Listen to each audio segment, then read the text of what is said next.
hacia la vacuna.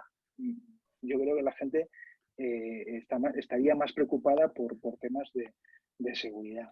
De hecho, Pedro, nos lo dice Paloma en el chat, Sí. ¿no? Pregunta Paloma. La semana pasada participó el doctor Cavada en la tele y preguntó quién va a asumir el riesgo de encefalopatías a la primera vacuna, ¿no? Al final. Sí.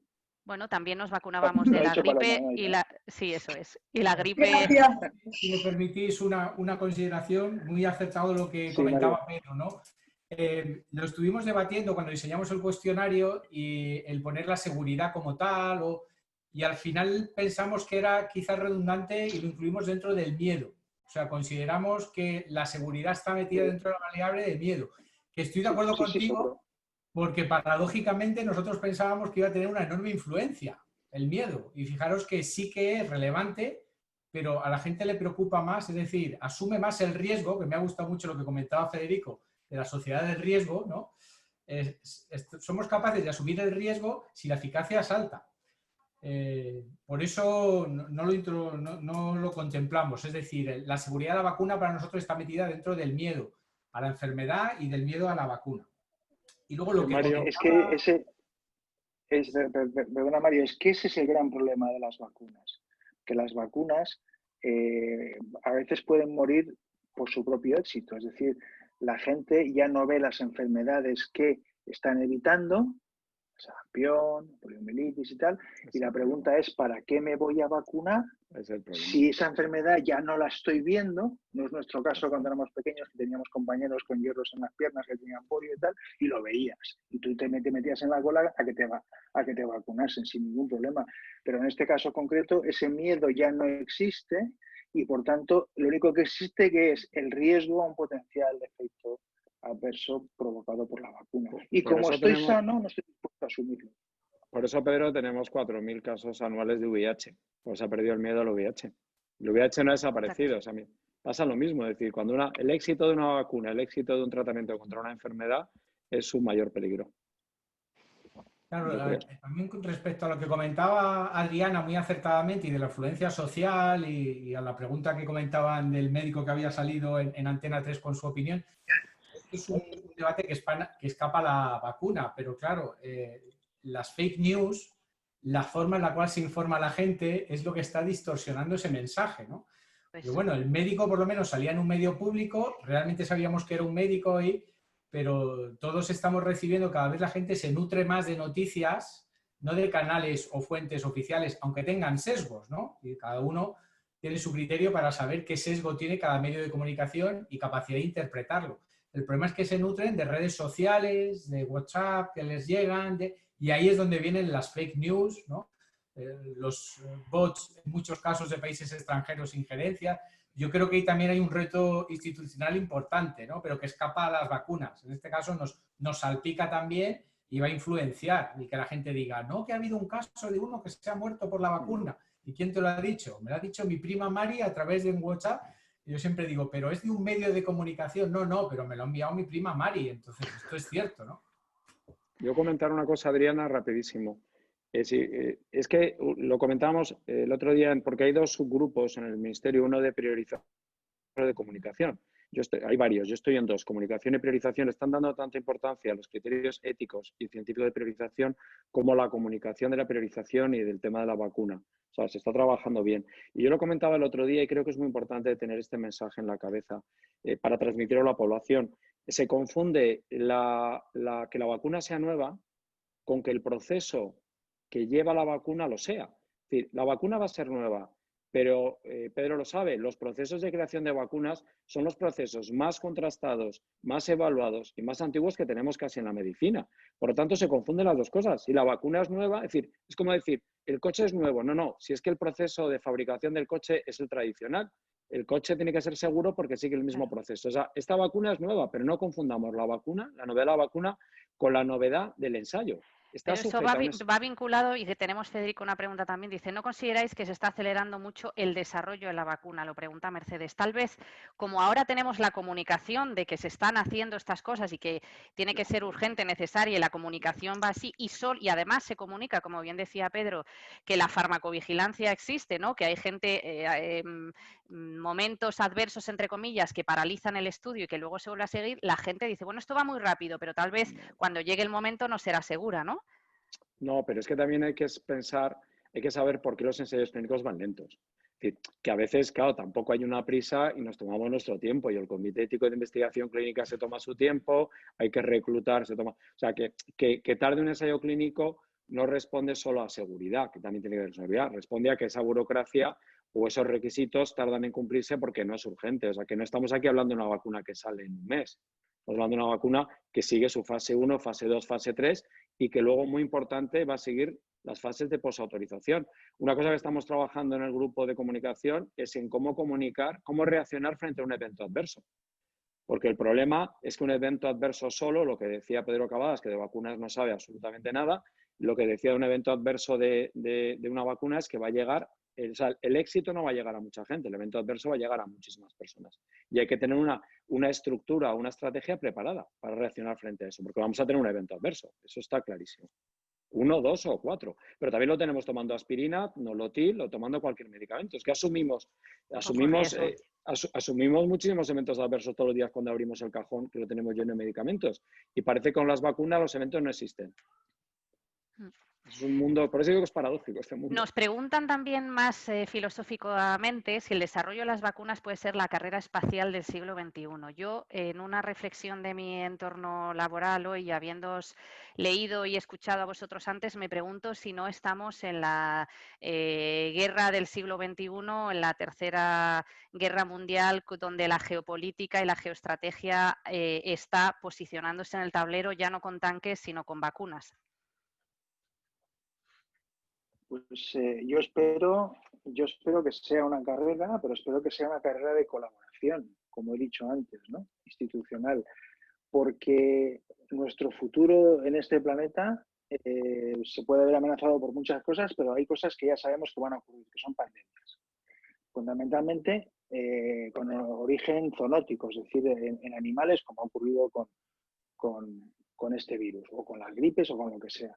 Y la OMS, ya un grupo de expertos, ya listó en el año 2018 un grupo de agentes potencialmente pandémicos, entre los cuales estaban los coronavirus, evidentemente, las gripes aviares, el virus de Crimea-Congo, el virus de la fiebre de Marburg. Hay toda una serie de agentes patógenos que curiosamente todos son virus, y la mayoría de ARN, o sea que son virus que mutan bastante, y todos tienen origen animal. Y por aquí quería tener la ocasión de hablar del concepto de One Health. No podemos protegernos frente a estas pandemias si no hablamos de salud global, incluyendo la salud animal. Entonces, esto es fundamental. Y ese listado ya existe. Entonces, los deberes ya están puestos. Ahora solamente faltan recursos financieros y humanos para investigar vacunas, diagnósticos, test y tratamientos para ese listado de enfermedades. Si hay una sorpresa y nos pilla infraganti, pues ya correremos como hemos tenido que correr con esta. Pero no tendremos ninguna excusa como aparezca uno de esos y nos genere un problema, porque ya están listados y sabemos nombre y apellidos, y lo que hicieron el último verano. Yo a este respecto a Adriana, al decir que totalmente de acuerdo. Es más, creo que la geopolítica va a perder importancia. Está perdiendo importancia. Y está perdiendo importancia la geopolítica en favor de la geoeconomía, como tú bien acabas de decir. Es decir, la geopolítica entendida como el control del territorio. Ya no quiero controlar el territorio, quiero controlar la información, las vacunas, el 5G, y vemos ahora estas guerras comerciales que están dejando cada vez más. Bueno, tiene su parte positiva, ¿no? No tenemos esos conflictos armados, pero vamos hacia otro tipo de conflictos. Y no me cabe la menor duda, como bien ha dicho Pedro ahora, que dentro de esos conflictos las vacunas van a ser una arista más de la nueva situación geoeconómica más allá de la geopolítica. ¿Digo algo rápido? Sí, claro. Dos ideas. Lo que nos ha traído la pandemia desde el punto de vista político es lo que en su momento desarrolló Foucault, que es la biopolítica. Nos hemos dado cuenta que el principal instrumento de control político es la salud. Y usando la salud podemos controlar a la población. Eso ya lo anunció él en otro sentido. Él era una crítica al sistema socialdemocrático del sistema público de salud, pero en el fondo nos hablaba de eso. Y eso tiene sus riesgos, porque decretar el estado de alarma en un año 2 veces constitucionalmente es insólito. De hecho, el último estado de alarma que se ha decretado, yo lo he defendido en Televisión Española, lo he defendido en La Brújula, es manifiestamente inconstitucional, porque el ministro de Sanidad tenía un instrumento, lo que pasa es que hay que citar bien la norma, para haber decretado unas medidas en Madrid el jueves por la noche. No se quiso hacer porque una cosa es el poder y otra cosa es la responsabilidad. Son dos cosas que se quieren diferenciar y el ejercicio del poder exige responsabilidad. Se lo digo y eso constitucionalmente es así. Entonces, eso es la biopolítica y a mí me asusta el deterioro que provoca en los derechos fundamentales. Y luego el debate de lo que antes planteaban Pedro y Mario es un debate difícil porque, por ejemplo, la Unión Europea ha propuesto un reparto de vacunas en función de población, lo cual no responde al principio de justicia, porque si España es el país más afectado, España. Este debate lo vamos a tener también en el grupo de expertos y lo va a tener el Consejo Interterritorial. Tenemos que repartir por qué los madrileños somos peligrosos, pero vamos a recibir menos vacunas que los asturianos. O digo en proporción, no tendríamos que recibir los madrileños más vacunas, vamos a recibir más por población, pero más por el impacto. Si estamos hablando de riesgo epidemiológico, habrá que dar más vacunas a las zonas que tienen más riesgo, pero eso de recibir el mismo número de vacunas porcentual que Asturias, pero luego tener un confinamiento especial porque somos peligrosos es una contradicción en sí misma. Ya veréis cómo hay pelea política por quién recibe las vacunas, porque vamos a querer recibir todas las comunidades autónomas lo mismo, y eso tampoco es justo. Eso lo hemos visto este verano muy rápidamente con la normativa COVID, que salió como una cerilla en un explosivo, empezó con Galicia y 17 comunidades autónomas han, como bien dices, Federico, decidido normas de salud pública que en mi caso y en algunos casos en concreto violan derechos fundamentales que nos afectan a todos, ¿no? Está Alfredo que quería hacer una pregunta. No sé si te pones la cámara y el micro, nos te vemos. Sí, hola, ¿qué tal?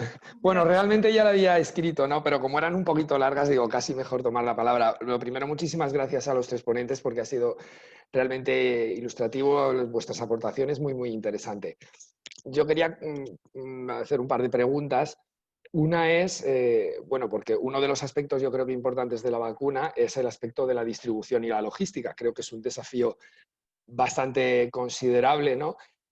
La distribución masiva de millones de dosis de vacunas. Quería saber, aprovechando que tenemos aquí a Federico como experto que está trabajando con el Ministerio, si se está eso teniendo en cuenta y si hay un plan específico para que eso se pueda llevar a cabo de manera correcta.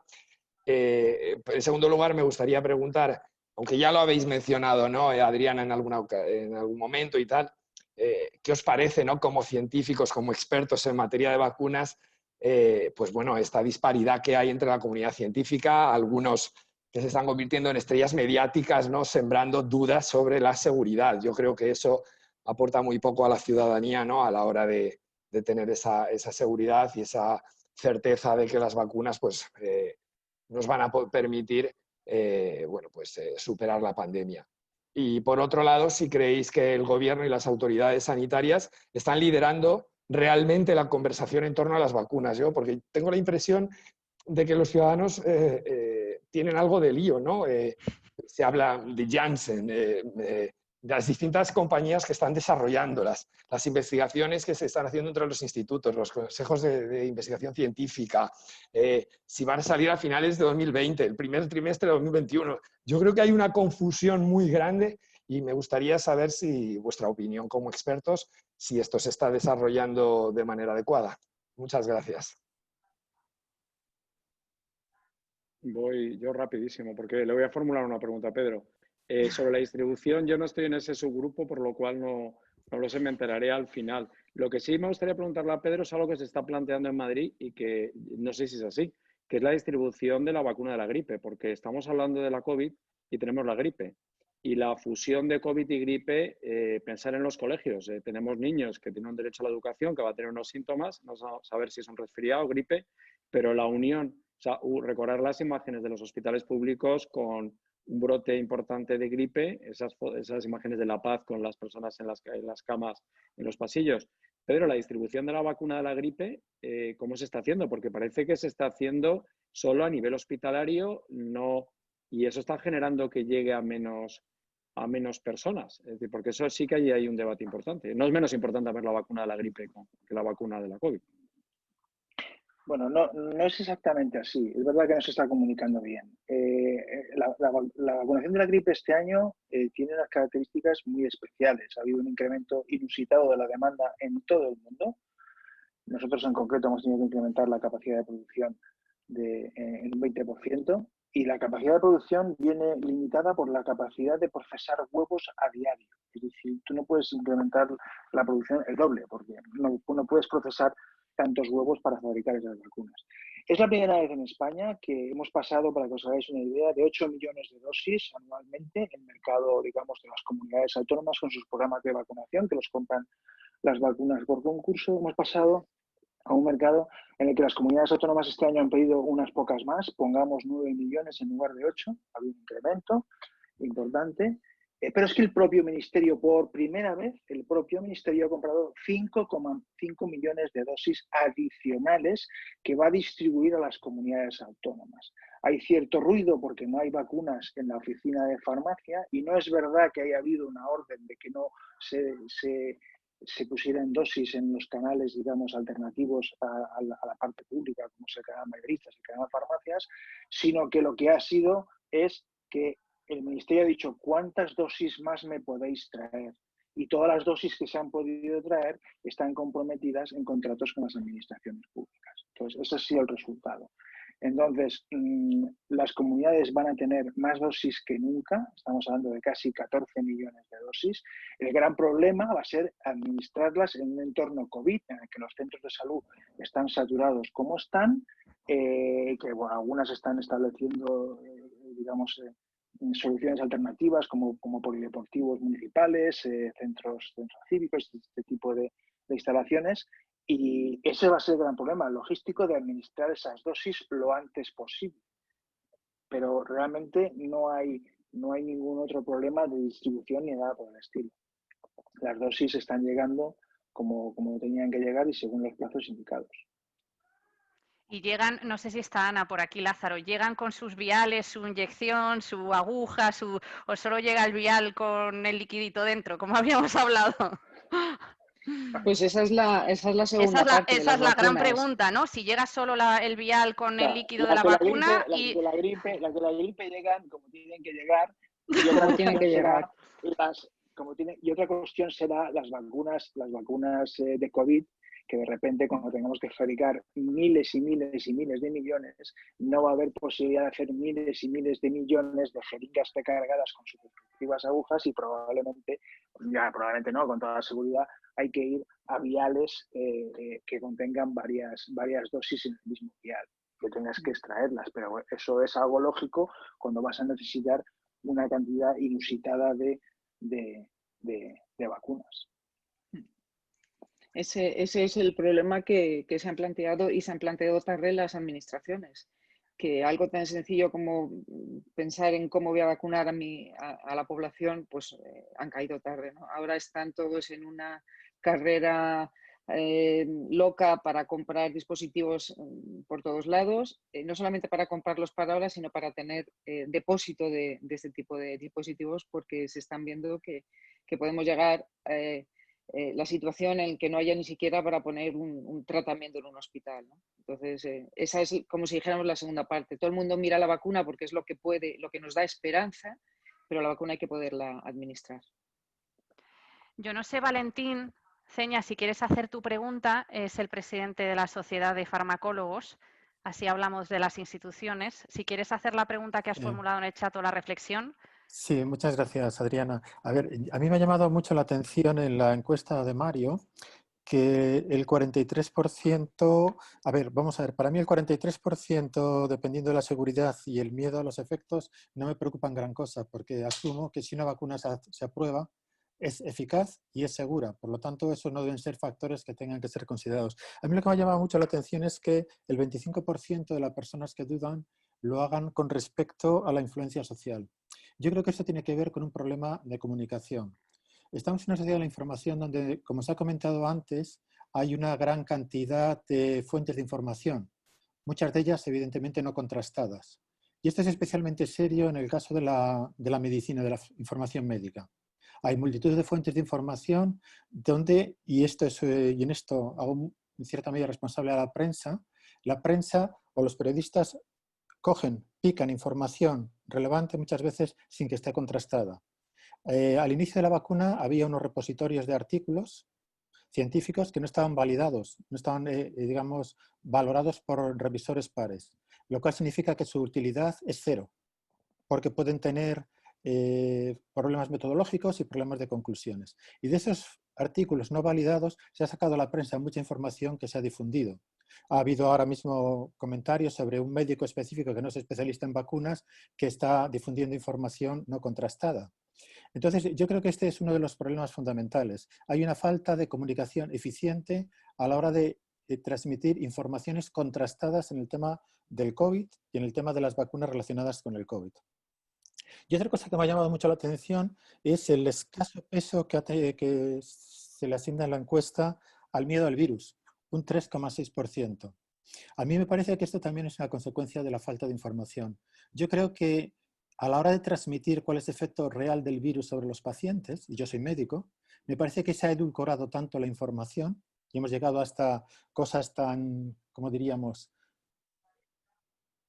extrañas, como que una foto de una serie de ataúdes en la pista del hielo se considere una especie de cosa increíblemente inaceptable. Es decir, esas son las consecuencias del COVID. Y a la población yo creo que en gran medida se la ha escatimado conocer de primera mano y de forma real cuáles son las consecuencias en los pacientes del COVID. Y eso probablemente lleve a que a la hora de afrontar el COVID, como se ha comentado en otras palabras, con el HIV, que es una patología que no acaba de irse, este factor tenga un peso muy, muy relativo a la hora de decir, por ejemplo, vacunarse o no. Y finalmente, una consideración general. Las vacunas, como cualquier intervención terapéutica en medicina, al fin de cuentas es una relación riesgo-beneficio, simplemente. Y yo estoy de acuerdo, el riesgo cero simplemente no existe. Es decir, lo que hay que valorar, aunque sea a veces duro de asumir, es qué riesgo proporciona una vacuna y qué beneficio proporciona y cuál es el riesgo. Es decir, en todas las vacunas y en todos los fármacos va a haber efectos secundarios. De hecho, hay un sistema de farmacovigilancia para establecer a través de una hoja amarilla todas las reacciones adversas que tienen los fármacos, que son muchas. ¿Alguna reflexión de los ponentes? Si no, voy a ir a las dos últimas preguntas. Valentín, muy acertados, ¿no? Todos los comentarios y totalmente de acuerdo, ¿no? Con lo que comentas. Claro, nosotros, para personas expertas como vosotros, estas preguntas a lo mejor son muy obvias, pero nosotros hemos ido al general de la población, es decir, tenemos gente de 18 años, de 20, de 30, de 60, con estudios universitarios, sin estudios, con diferentes niveles de renta. Entonces, para ellos, como tú bien acabas de decir, la información yo creo que es clave, las políticas de comunicación. Porque cuando yo no sé de un tema de vacunas, yo me fío de la opinión tuya, Valentín, de la de Pedro o de la de Federico, ¿no? Como personas ilustradas, y escucho a los tres y después yo con mi capacidad crítica me formo una opinión. Pero es el problema, que claro, excepto los famosos cuñados, como se bromea en los memes, ¿no? Que se circulan por redes sociales, los cuñados saben de todo, pero lo normal es que si yo no conozco de un tema, me influencie muchísimo más esas políticas de comunicación. Y ahí tenemos el caos, lo que decía. Las noticias falsas. Claro, cuando Trump sale diciendo que no, tendremos una vacuna para antes de las elecciones. Claro, eso influencia en la población para aceptar la vacuna o no. Que tiene una influencia enorme porque dices, lo están acelerando, como ha salido aquí. Cuando escuchas a los expertos, como ahora, como Pedro, dice, no se está acelerando. Y efectivamente luego ha habido un contramensaje, ¿no? de las farmacéuticas diciendo, miren, declaramos que no nos vemos influenciados por lo que dice Trump y eso es mentira, pero el daño está hecho ya. Tiene más influencia el tuit de Trump que el comunicado de las farmacéuticas. De ahí la importancia, ¿no? de aprender a comunicar para hacer frente a esta pandemia. Vamos a ir acabando y la pregunta que quiero formular también va sobre todo para Federico y los demás. Federico, es cómo concienciar a la ciudadanía, uno, a vacunarse, dos, a no tener miedo, que muchas veces es más que legítimo, ¿no? Y junto con la concienciación, un poco el reto de la comunicación, que es lo que venimos diciendo, ¿no? Y luego, para cerrar también los tres, farmacia sí, farmacia no. Colaboración institucional para poder asumir el reto de vacunar a toda la población, aunque sea por fases, y bueno, liderazgos también, ¿no? Hemos hablado de la OMS, se ha hablado del gobierno, de los comités de expertos, ¿no? ¿Cómo concienciar? Yo hace un año en la Menéndez Pelayo hablaba, hacía un repaso de los últimos 5 años en materia de vacunas y lo que decía es que había observado en los últimos 5 años un cambio, y el cambio era que realmente las autoridades públicas habían empezado a hacer campañas pro vacunas. Habíamos pasado de un silencio o de asumir que eran buenas y que la gente lo daba por, como dicen los americanos, lo daban por granted, eso estaba dado por hecho, y ahora he notado un cambio importante. También se puede trabajar, aunque es un tema controvertido, aunque uno de sus padres es un premio Nobel de Economía, el tema de los incentivos. Se puede incentivar a aquel que expone su beneficio de la sociedad, y de hecho los británicos han trabajado en esos temas y en otros países. O sea, que yo creo que hay varios instrumentos, y el manejo de las redes. El manejo de las redes es básico, es decir, no basta con que el país, el mundo, ABC o La Razón ya hagan. Es raro encontrar un artículo en contra de las vacunas sin un fundamento en esos periódicos. Es un cambio en los últimos 5 años, es decir, que ahora ya no cuela cualquier cosa. Pero son varios instrumentos. Y una cosa que sí quería comentar, y ya acabo porque así hago la última pregunta y la contesto. A mí algo que también me ha sorprendido, yo lanzo 3 mensajes para mí que queden, y yo creo que como personas como vosotros deben ser importantes. Uno es, ojo a la salud. Para mí la salud es importantísima, pero la salud como instrumento de dominación política es peligrosísima, porque nos hemos dado cuenta que es facilísimo. Estar todos los días decretando estado de alarma, eso, nosotros en derecho constitucional a la alarma la llamamos la dictadura constitucional. La dictadura constitucional. Ojo con eso. Segundo, la sociedad del riesgo cero me parece peligrosísimo. A un país, lo voy a decir, aquí los científicos tienen que hablar, pero ¿qué te va a decir un científico? Va a ir a riesgo cero. Para eso hay que combinarlo con economistas, politólogos, sociólogos, juristas, bioticistas, porque se trata de ponderar riesgos. Una sociedad pobre es una sociedad con mala salud, y eso lo llevamos diciendo y lo dice la OMS. Y lo tercero, a mí me ha preocupado mucho durante la pandemia la separación público-privado. Sentar en una mesa del ministerio a los principales dueños de los grupos hospitalarios privados para coordinar la reacción frente a la COVID, hubiera sido fácil hacerlo en marzo, porque en España, ¿cuánto estamos hablando? ¿De 10 personas? No más. ¿Se ha hecho o no se ha hecho? Y con farmacia ocurre lo mismo. El otro día en el grupo sobre la campaña, también estuve en el grupo de la campaña de la vacunación gripal, lo defendí. Para mí, uno de los mayores instrumentos de salud con los que contamos, mejores agentes de salud, son las oficinas de farmacia. Están infrautilizadas. Para que un farmacéutico pueda vacunar sin problemas, solo hace falta una habilitación legal. Para dar claridad, porque no hay una prohibición. Lo que hay es un vacío legal, no hay prohibición. Y eso se tarda mucho menos en que cambiar el Consejo General del Poder Judicial. Y posiblemente es más importante habilitar para que nos vacunen, porque un mensaje también muy importante que hay que tener es que lo que tenemos que hacer es acercar a la gente a las vacunas, y no acercar las vacunas a la gente.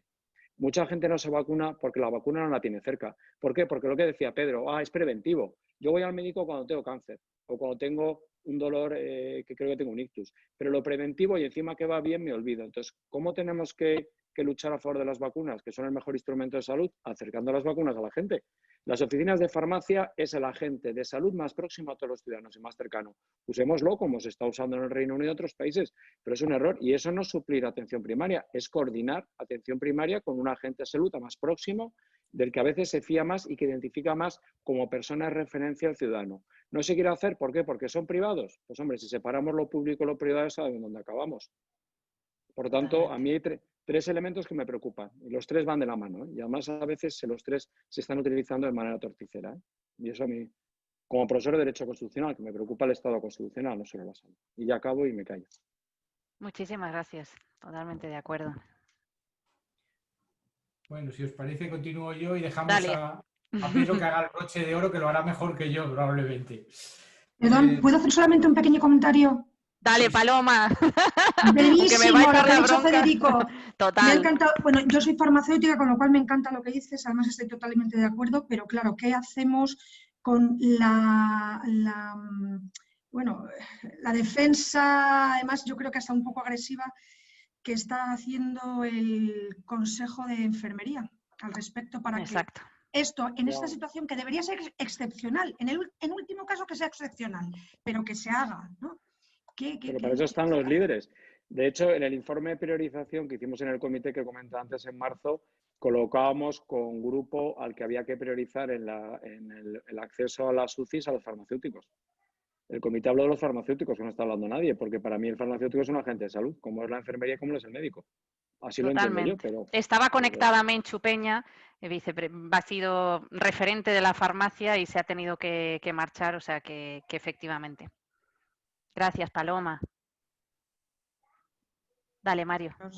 Bueno, pues sobre lo que planteabas, como comentaba bien antes Valentín, el decir que los resultados que hemos presentado están ahora mismo en revisión ciega, como he dicho al inicio, con el artículo, que está Miguel Prado también atendiendo, compañero con el que hemos hecho la exposición. Esperamos pasar la revisión, pero cuando estén disponibles informaremos a APRI para que siquiera los asistentes de la jornada pues puedan hacer llegar el artículo, donde hay muchas de las cosas que han salido. Por ejemplo, ese riesgo, aunque solo está con una frase, pero el riesgo del padre, la labor de padre protector del Estado, ¿no? Que ahora es, bueno, que hagan lo que tengan que hacer con tal de que me protejan, ¿no?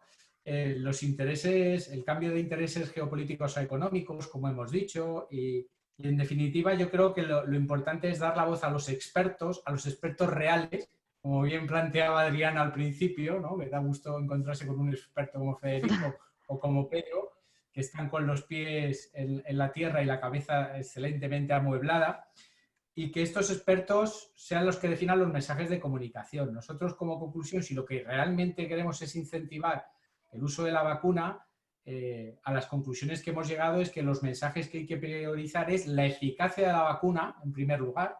Y, por ejemplo, Pedro a mí me ha aportado mucha luz, porque dice, es que una vacuna del 50% es un gran éxito y va a frenar considerablemente la pandemia.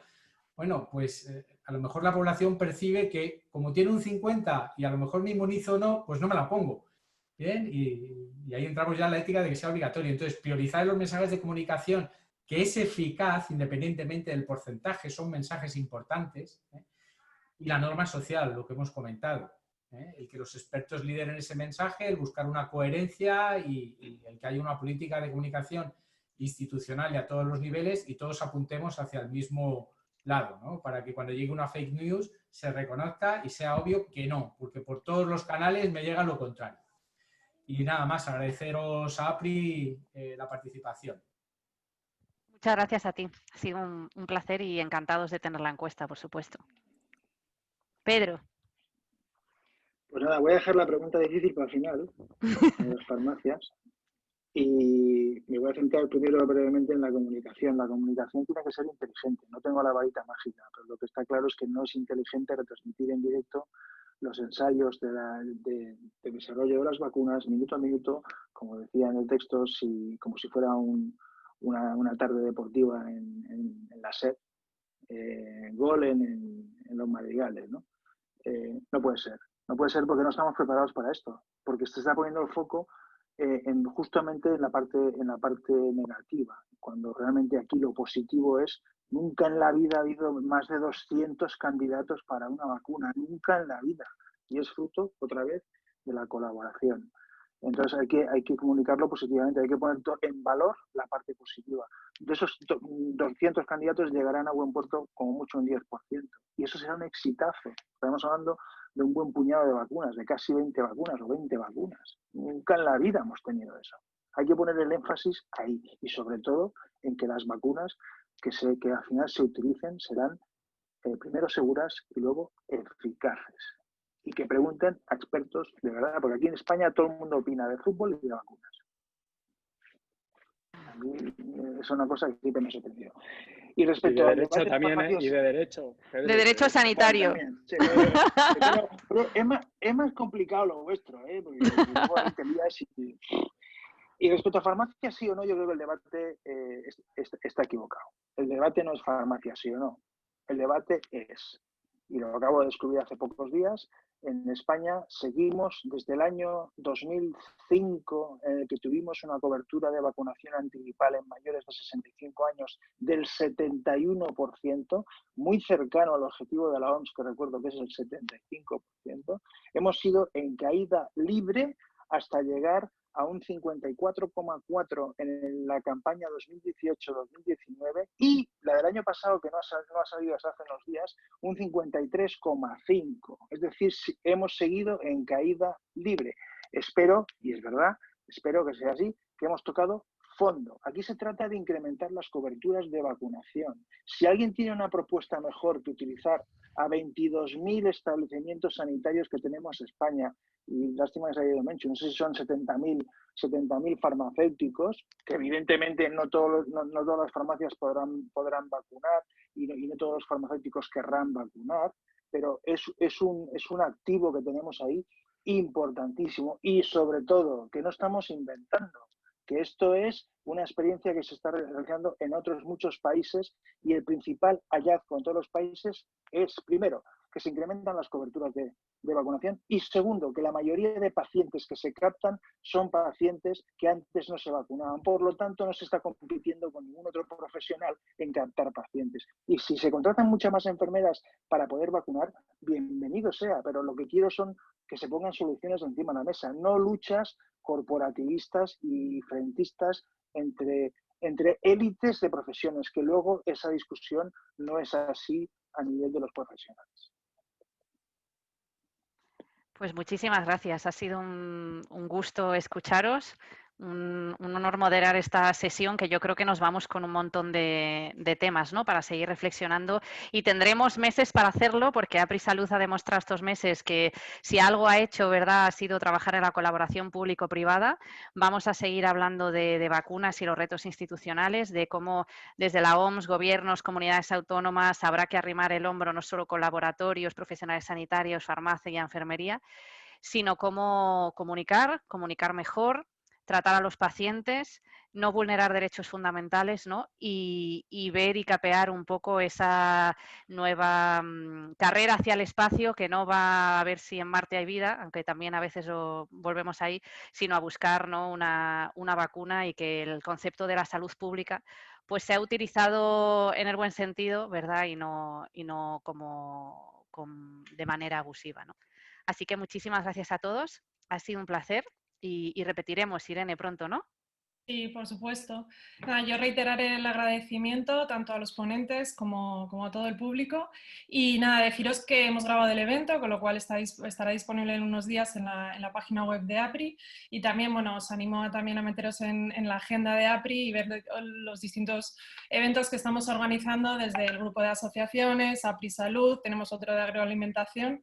Entonces, bueno, como ha comentado Adriana, somos muy activos en fomentar esta colaboración público-privada, que ahora cada vez es más importante.